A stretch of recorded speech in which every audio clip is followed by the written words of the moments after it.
Welcome back, everyone, to another deep dive. Glad to be back. Today, we're looking at something that I think a lot of people are thinking about these days, and it's how governments manage their debt. Right.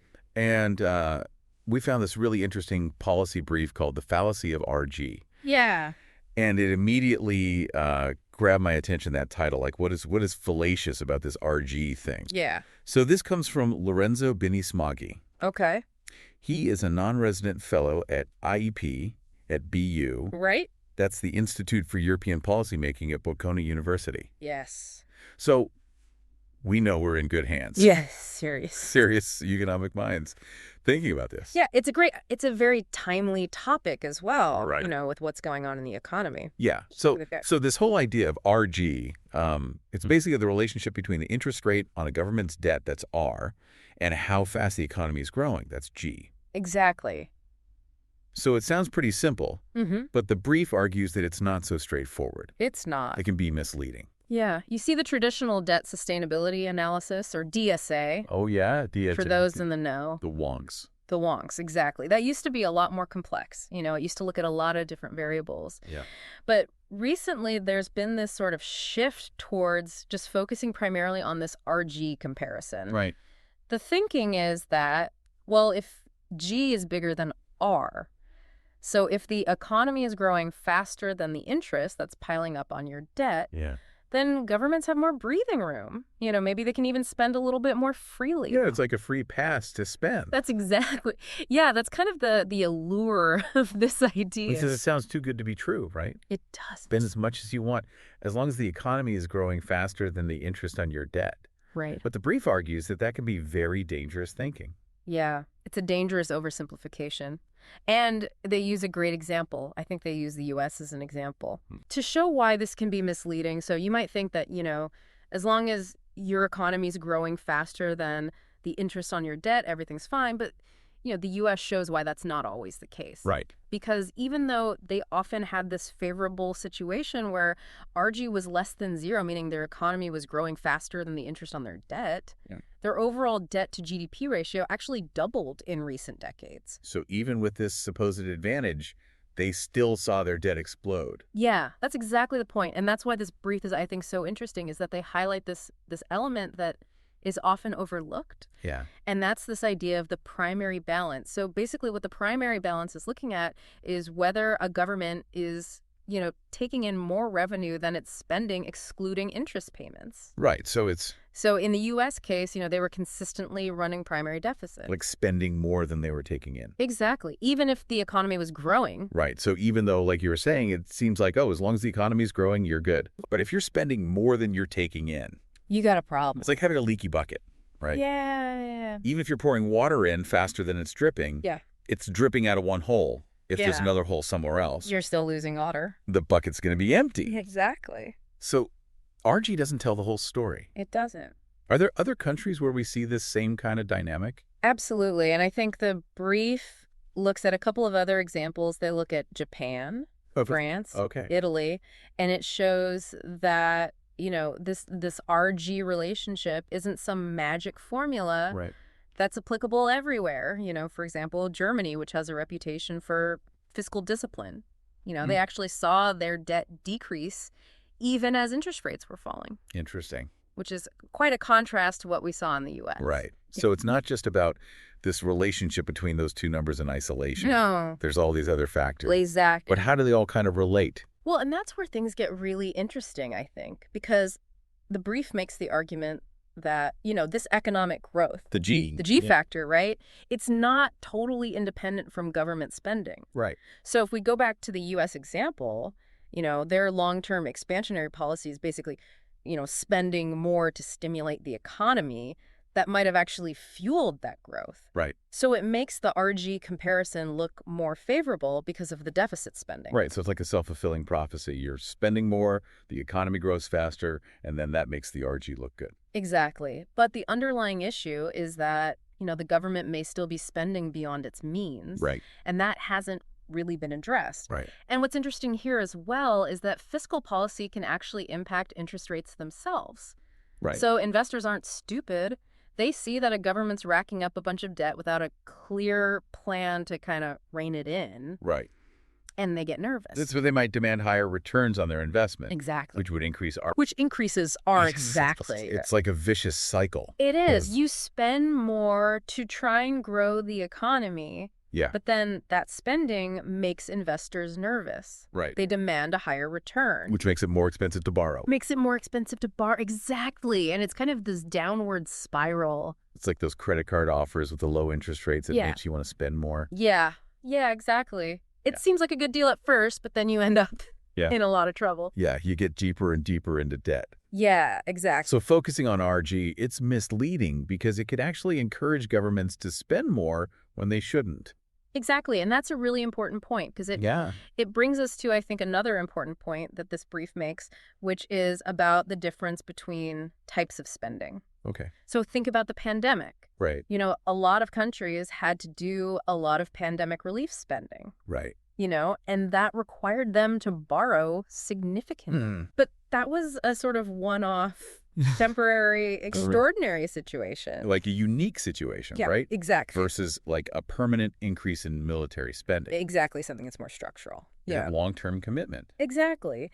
And this is, I think, where the context of the EU becomes really important because, you know, they've got the Next Generation EU Fund, which was this one-time boost designed to help member states recover from the pandemic. Yeah.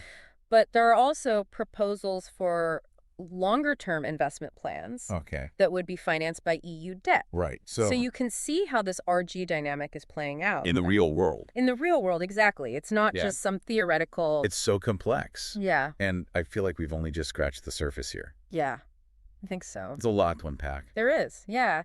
And that really brings us to, I think, one of the most important points that this brief raises, which is that this whole idea of the fallacy of RG. Yeah. It's not just about numbers on a spreadsheet. Right. You know, this has real-world consequences. Yeah, for all of us. For all of us, exactly. Because if a government keeps racking up debt without a solid plan to manage it, they're essentially passing the buck to future generations. Right. You know, we're the ones who will eventually have to pay the price. Precisely. And that's why it's so important for us to understand these issues, you know, to hold our leaders accountable, to make sure that they're making responsible decisions. Yeah, sustainable decisions with our money. Exactly. You know, it's like we're all shareholders in this company called Our Country. Yeah.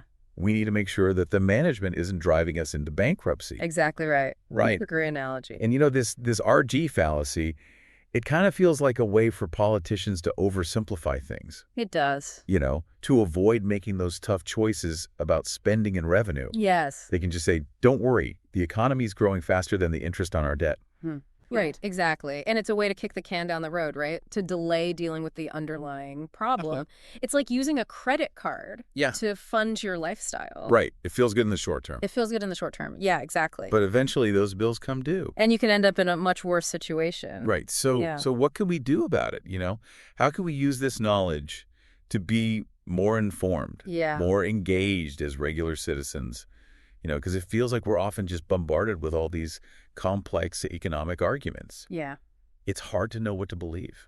It is. Well, I think, first of all, we just need to be aware of this tendency to oversimplify things. Right. You know, just because a government says, oh, you know, our debt is manageable because we've got this favorable RG situation. Yeah. Doesn't mean we should just take their word for it. Right. We need to dig deeper, ask questions. We need to dig deeper, ask questions. Like what specifically should we be asking? You know, what kind of questions should we be asking our leaders about government debt? Well, for starters, you know, don't just focus on the overall debt level. Okay. You know, ask about the primary balance. Are they spending more than they're taking in? Yeah. Excluding interest payments. What are the main drivers of their spending? Right. Do they have concrete long-term plans to manage the debt?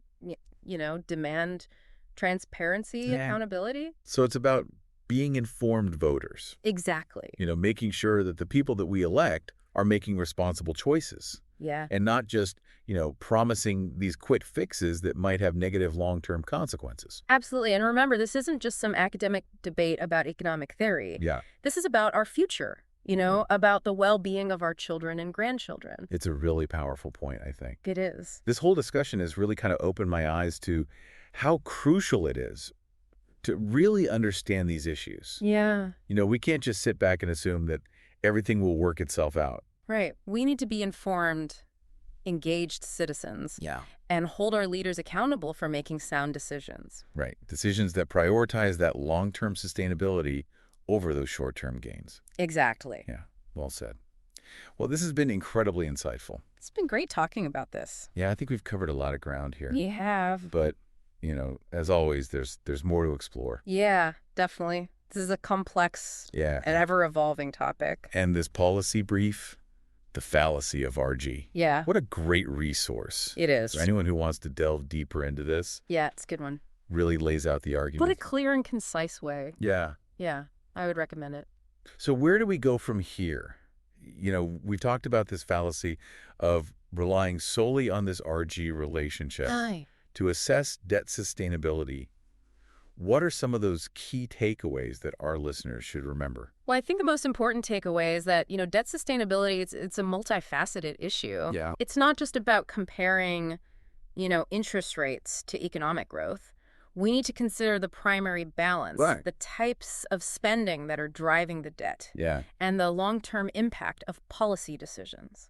And we can't forget about the political factors at play as well. Yeah. As we were talking about earlier, governments might be tempted to focus on those short-term gains. Absolutely. Rather than really addressing the underlying fiscal challenges. Right, because it's easier to kick the can down the road it is. Than to make the tough decisions. So with all that said, what is the kind of key question that our listeners should be asking themselves? Well, that's a great question, and it brings us to a crucial question for you, our listeners. Think about your own country. Are policymakers relying too heavily on this favorable RG scenario without tackling those deeper structural issues? Are they making those tough choices about spending and revenue? Right. Are they just kind of kicking the can down the road? Or are they just kicking that can down the road and leaving future generations to deal with the consequences? Yeah. That's a powerful question, and it's one that, each of us needs to consider. Absolutely. In the context of our own countries and political systems. Exactly. It's a question that deserves serious attention because as we've learned today, understanding those intricacies of government debt and the potential pitfalls of those oversimplified solutions is really paramount for ensuring a stable and prosperous future. Couldn't have said it better myself. This has been a truly fascinating deep dive. It's been fun. I want to thank you for sharing your insights and for guiding us through this complex but incredibly important topic. It's been my pleasure. It's important to have these conversations. Yeah. And to equip ourselves with the knowledge that we need. Yeah, to make those informed decisions. Right, exactly. And to our listeners, thank you for joining us on this journey. We hope this deep dive has empowered you to think critically about government debt and to engage in these discussions in a more meaningful way. Yeah, absolutely. Yeah. And remember, the full policy brief, The Fallacy of RG by Lorenzo Bini-Smaghi, is available from the Institute for European Policymaking at Bocconi University. It's an invaluable resource for anyone who wants to learn more about this critical issue. Until next time, keep exploring, keep questioning. Keep learning. And keep learning. It really is. And it makes you think about, what does it mean to be fiscally responsible? Yeah. As a government. Yeah, it's not just about R&G on a spreadsheet, right? It's about, the choices that policymakers are making. Right. About, spending priorities, how they're raising revenue and how they're balancing the needs of today. Yeah. With, the well-being of future generations. Right. And I think that this brief being focused on the EU is really interesting now. It is. Especially timely because, they're facing some pretty big challenges. They are. The energy crisis, the war in Ukraine, all these debates about their own fiscal rules. And, the decisions that they make, I think, have ripple effects. They do. For the entire global economy. Absolutely. And it's a real tightrope walk for them, trying to balance all these different priorities. Invest for the future, keep debt under control. Yeah. Deal with all these external pressures. Exactly. And so much of what we've talked about today really applies to them. Absolutely. And this brings us to, I think, a core message, for our listeners, which is don't fall for overly simplistic explanations. Right. Debt sustainability, it's a complex issue, and understanding the interplay between growth interest rates and crucially responsible fiscal policies. Right. That's key. We can't just assume that, the economy is growing. Yeah. Everything's fine. Exactly. We really have to dig deeper, ask those tough questions, and hold our leaders accountable Absolutely. for the choices that they're making. Couldn't agree more. So for our listeners who want to learn more about this, Yeah. Where can they go? Well, I highly recommend checking out the full policy brief. It's called The Fallacy of RG by Lorenzo Bettini-Smaghi. Right. Published by the Institute for European Policymaking. At Bocconi University. At Bocconi University. Yep. It really does a good job of getting into the nuances of this debate, and I think it offers valuable insights for everyone, not just economists. It's a fascinating read. It really is. It is. Well, thank you, Anne, for joining us today on this deep dive. It's been a pleasure. We hope it's given you a new perspective on government debt and how it impacts all of us. Me too. Until next time, keep exploring, keep questioning, and keep learning.